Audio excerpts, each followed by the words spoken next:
फहाश पार्टियों में डांस करने वाली खातून मुबैना तौर पर कैसे लोगों को हनी ट्रैप करती थी और कैसे पकड़ी गई। सारे फ्रेंड्स थे, एक पार्टियां करते थे। उसने ये प्ली ली एफआईआर में, इन लोगों ने मुझे लस्सी पिलाई जिसकी वजह से मैं सेंसलेस हो गई। मैम मुझे ये बताइएगा,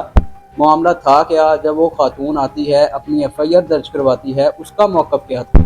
सबसे पहले जो है ना ये 155 पे कॉल चलती है कि मैं अपना जो है ना वो गैंग रेप की। तो उसके बाद डीएसपी साहब और एसएचओ साहब हम लोग जो है फौरी मौके पे रिस्पॉन्ड करते हैं, विक्टिम को वहाँ से हम लोग लेकर आते हैं और देन फिर हम उसका मेडिकल करवाते हैं। मेडिकल करवाने के बाद उसने ये प्ली ली एफआईआर में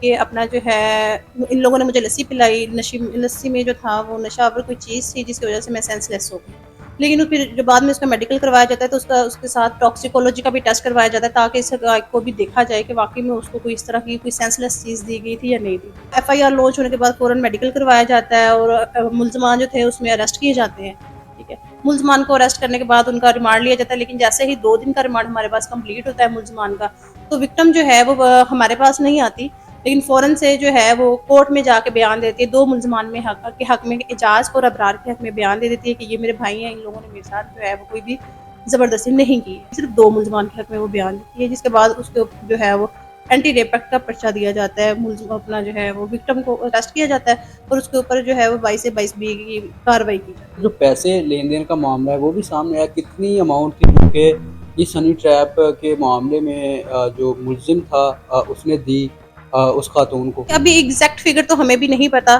ठीक है, लेकिन इतना पता है कि यहाँ पर तोहफे तोहफ़ लिए गए हैं इस बयानों के चक्करों में ना। 164 की स्टेटमेंट देने के लिए जो है वो विक्टिम की तरफ से और विक्टिम के जो पीछे मतलब जो हैंडलर्स थे उनकी तरफ से जो है वो एक दूसरे के साथ जो है ना वो पैसों का लेन देन भी हुआ, तोहफे तोहफ़ का लेन देन भी हुआ। मैक्सिमम केसेस ऐसे ही होते हैं कि कोर्ट में जाकर जो भी खातून होती है जो कि हनी ट्रैप करके लोगों को जो फंसाती है, वो जाके यही बयान देती है। सेम पैटर्न होता है और यही तरीकाकार इनका होता है लोगों को फंसाने का। कैसे लोगों को ये अपने जाल में फंसाती हैं और उसके बाद ये उनको हनी ट्रैप का शिकार बना लेती हैं। ये सबसे पहले ये मैसेजेस पे या कॉल्स पे एक दूसरे के साथ जो है वो इन टच रहती हैं, दोस्तियाँ करती हैं, देन फिर उनको जो है वो इस तरह हनी ट्रैप वाले सिस्टम में जो है ना वो लेकर आती हैं। रिक्वेस्ट है हमारे अपने सिटीजन से कि भाई इस तरह के जो अपना गैंग्स हैं, इस तरह की जो फीमेल्स हैं, तो काइंडली उससे खुद को अवॉइड करें ताकि जो है वो आप लोगों की भी जो है इज्जत जो है वो बनी रहे और पुलिस डिपार्टमेंट की इज्जत भी बनी। जो मुकदमा दर्ज किया है आपने एंटी रेप एक्ट का, इसके अंदर कौन सी दफात लगी हैं और मुलजिमा को जो है वो गिरफ्तार कर लिया है या अभी जो है वो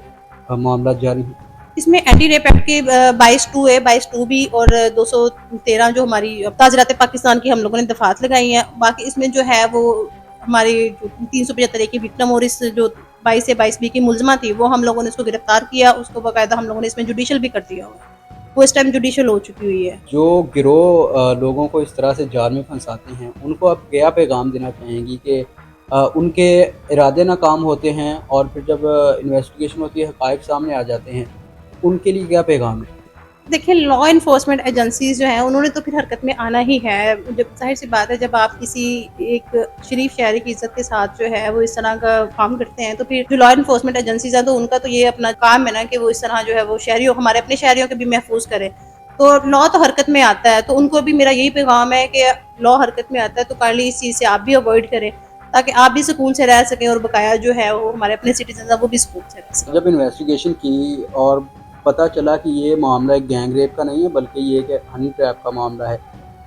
उस खातून के साथ कोई दूसरे लोग भी लिंक थे, कोई उस गिरोह में शामिल थे उसकी फैमिली में से, या कोई अलहदा से उन्होंने गिरोह तैयार किया हो, कोई उसके अलावा अफराद सामने आए? उसकी फैमिली से तो जो है वो कोई इसमें लिंक नहीं थे, लेकिन हाँ अलबत्ता उसके कुछ दोस्त थे जो मंजर आम पे नहीं आए, ठीक है, लेकिन वो बैक साइड पे रहे और उन्होंने आगे जो है हमारी जो विक्टिम थी 375 A की और मुलजमा थी हमारी 22 से 22B वाली, उनको उन्होंने मतलब जो है फ्रंट पे उनको किया हुआ था। सारी जो भी मतलब सिस्टम चला है वो उसके थ्रू चला है। आपस में दोस्त ही थे तो ये भी चीज़ सामने आ रही है कि ये एफआईआर जो पहली उसमें भी दर्ज थी, उसके अंदर भी ये दर्ज था कि ये कोई पार्टियां वगैरह करते थे, पार्टीज़ में जाते थे जो डांस पार्टीज़ होती हैं, ये क्या सीन था? जी, जी, बिल्कुल आप ये है जो एफआईआर में मेंशन है ये सारे के सारे जो है एक ही सारे फ्रेंड्स थे, एक दूसरे को आपस में इंटरलिंक थे एक दूसरे के साथ। क्या तो ये पिल्स पार्टियां करते थे, इनकी पार्टियां होती थी तो अब जिस दिन वकूआ हुआ उससे अपना एक रात पहले भी ये मतलब ये पार्टी वाला सिस्टम ही सारा का सारा चला था जिसमें ये सारा वकूआ जो है वो सर